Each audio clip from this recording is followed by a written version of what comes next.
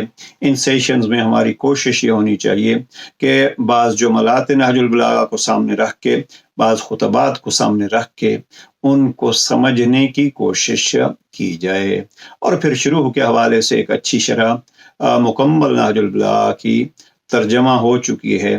15 جلدوں میں ترجمہ شرح لکھی ہے آیت اللہ ناصر مکارم شیرازی نے پیام امام کی صورت میں۔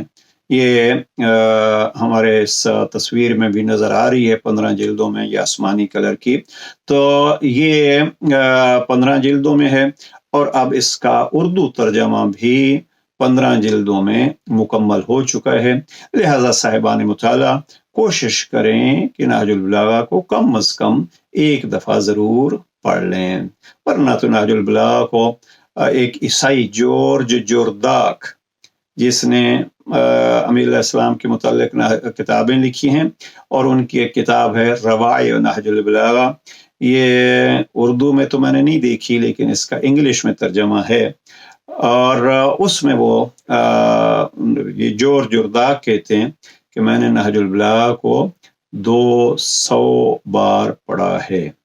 اور ایک اہل سنت عالم ہیں ابن ابی الحدید معتزلی، جن کی تشریح نہج البلاغہ، شرح نہج البلاغہ 20 جلدوں میں موجود ہے، تو آپ کو یہاں ہماری لائبریری میں بھی موجود ہے، اکثر علماء کے پاس یہ کتاب موجود ہے۔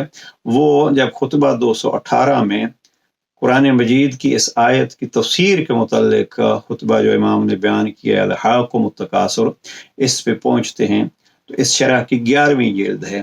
اس ابن ابی الحدید معتزلی اپنی شرح کی 11ویں جلد میں کہتے ہیں میں نے گزشتہ 50 سالوں میں اس ایک خطبے کو 1000 بار پڑھا ہے۔ تو اب یہ ہے نہج البلاغہ۔